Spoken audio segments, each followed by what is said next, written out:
Alors bonjour tout le monde, j'espère que vous allez bien. Je me présente, je suis pasteur David Mondor, le nouveau pasteur de l'église Nouvelle Vie Drummondville.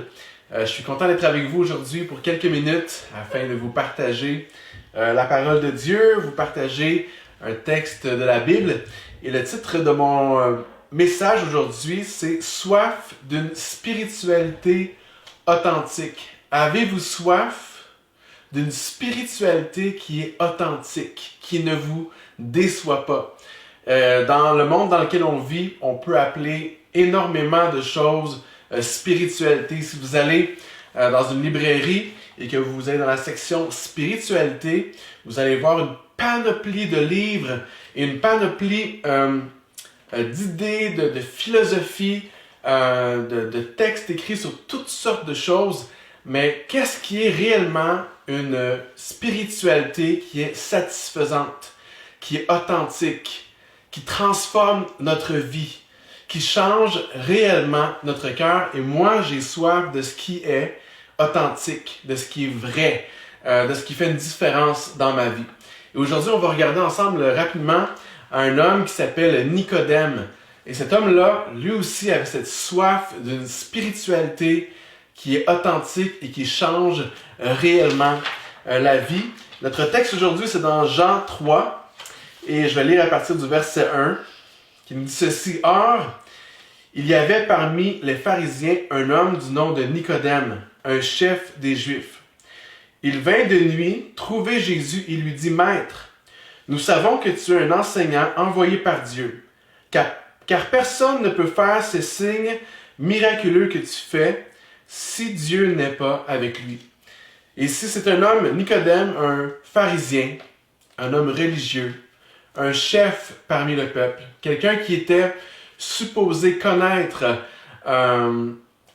tout ce qui était spirituel, connaître Dieu, quelqu'un qui avait des connaissances, quelqu'un qui était regardé par le peuple comme un homme avec plein de connaissances et de connexions spirituelles, si on veut.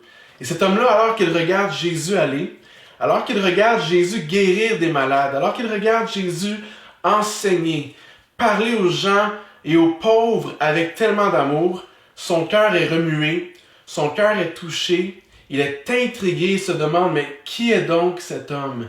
Qui est donc ce Jésus? Et il avait cette soif spirituelle.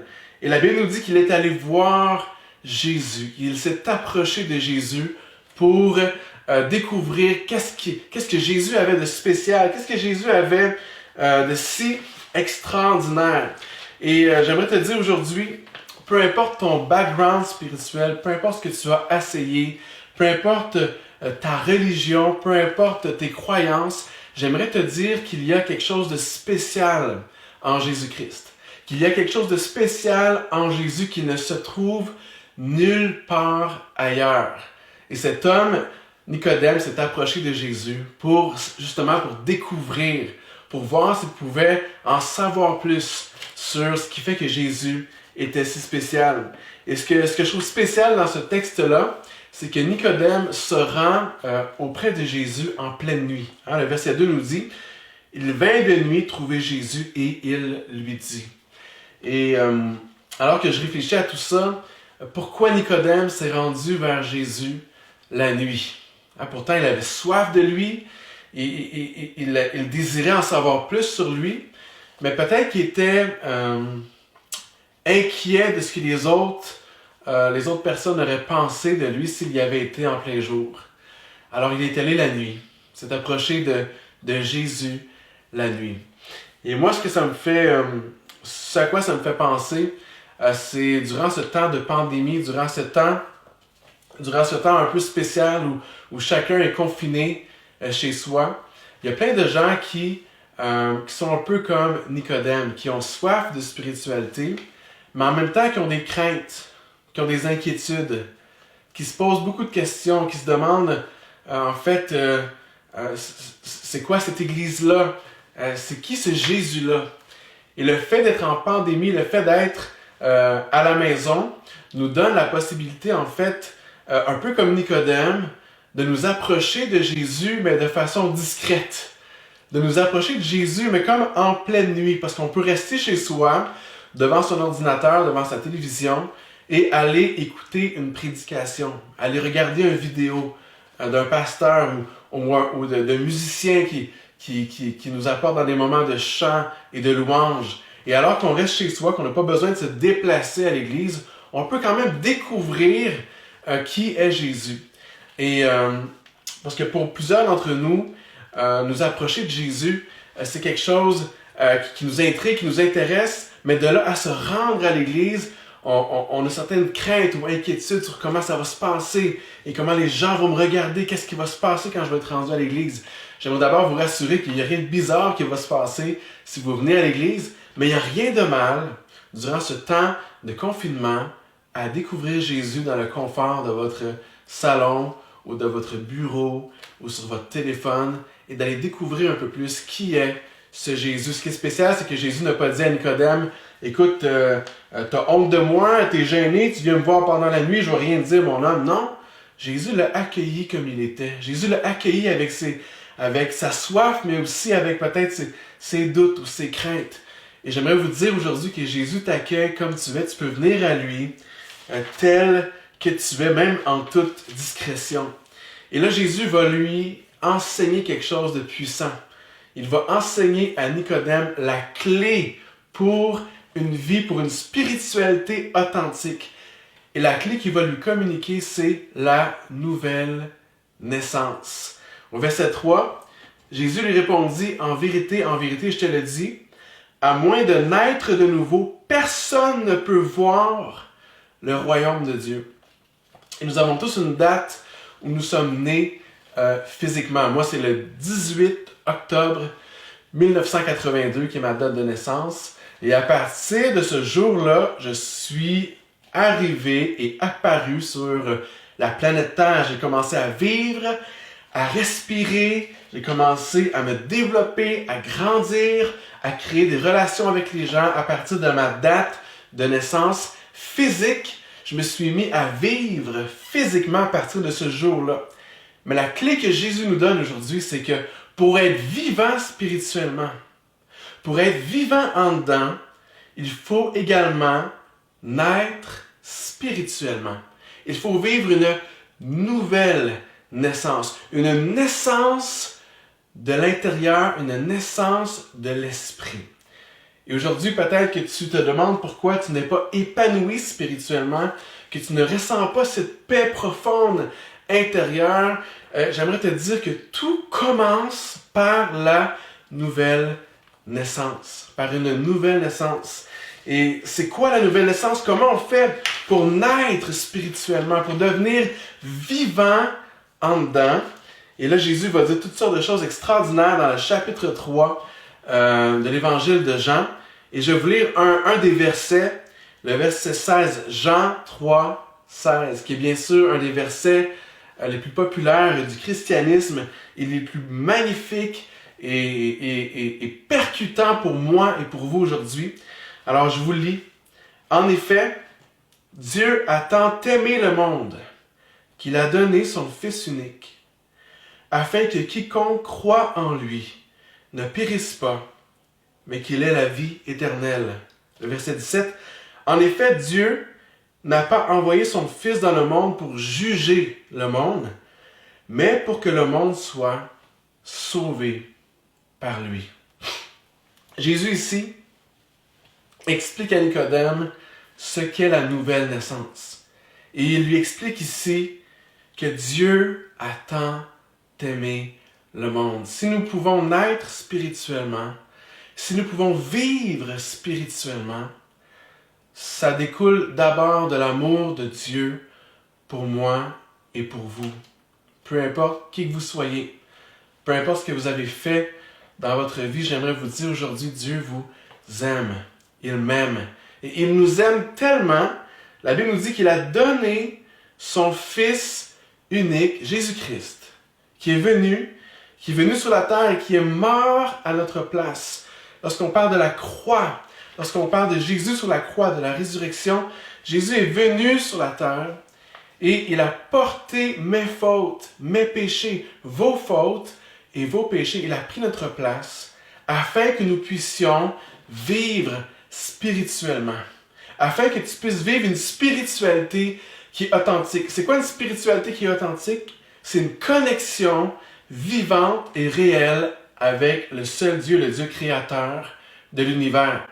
Et ça, j'aimerais vous dire que c'est possible aujourd'hui, que c'est accessible pour toi aujourd'hui, alors que tu t'approches tout simplement de Jésus. La Bible nous dit ici, afin que celui qui croit en lui, placer sa foi, croire en Jésus-Christ, placer sa foi en lui, nous donne accès à la vie éternelle.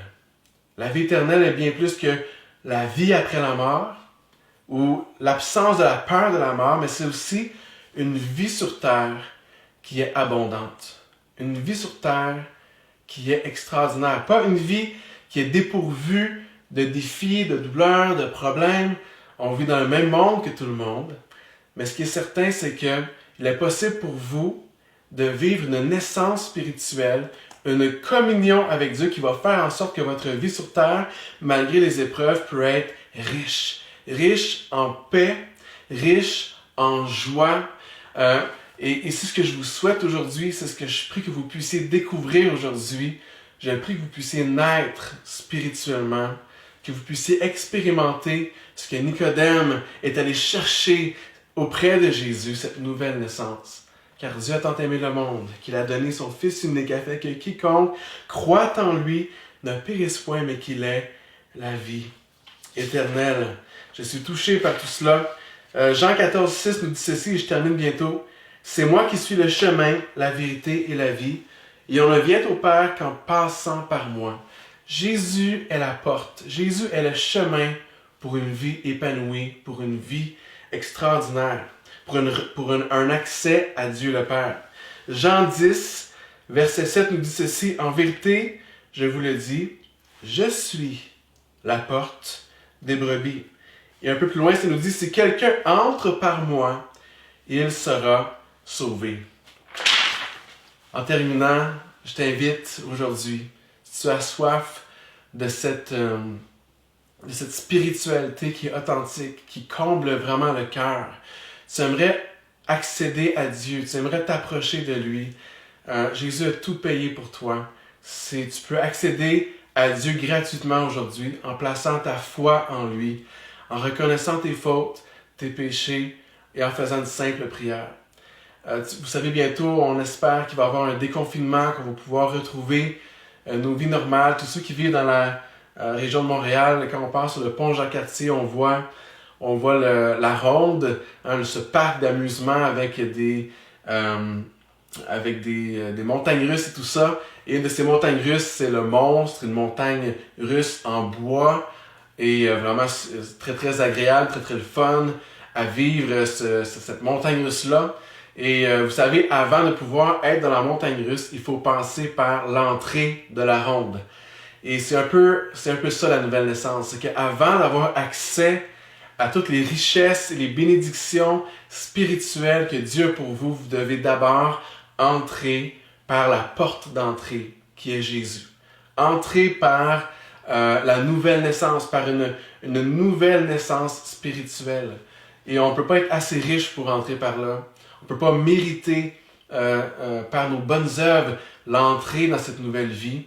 En fait, c'est le propriétaire de ce parc, de cette ronde, de ce parc d'amusement, si on veut, qui vous donne accès gratuitement. Et aujourd'hui, si tu veux avoir accès à cette relation vivante avec Dieu, à cette paix, à cette joie, j'aimerais te dire que tu dois naître de nouveau. Tu dois aujourd'hui t'approcher de Jésus. Et c'est ce que j'ai pris que tu puisses faire. Et j'aimerais en terminant te prier pour vous, afin que vous puissiez vivre cette expérience spirituelle que j'ai fait moi quand j'étais adolescent et qui a changé ma vie à tout jamais. Alors on va prier ensemble. Seigneur mon Dieu, je te prie pour chaque personne qui a entendu ce message aujourd'hui, chaque personne qui, comme Nicodème, a soif d'une spiritualité qui est authentique, qui est vraie, qui comble réellement l'âme. Je te prie pour ces hommes, ces femmes, ces jeunes, ces gens de tous les âges qui vont écouter ce message aujourd'hui. Je te prie qu'ils puissent naître de nouveau, qu'ils puissent entrer par la porte qui est Jésus, qu'ils puissent recevoir le pardon pour leurs péchés, qu'ils puissent recevoir l'amour de Dieu dans leur cœur aujourd'hui même. Dans le nom de Jésus que je te prie. Amen. Merci d'avoir été là aujourd'hui. Je vous souhaite une très belle fin de journée. Si vous avez des questions, vous aimeriez en savoir plus sur Jésus, sur la spiritualité authentique, vous pouvez communiquer avec moi ou avec un chrétien ou un pasteur qui vous a invité à écouter cette vidéo. Alors, bonne fin de journée tout le monde. Bye bye.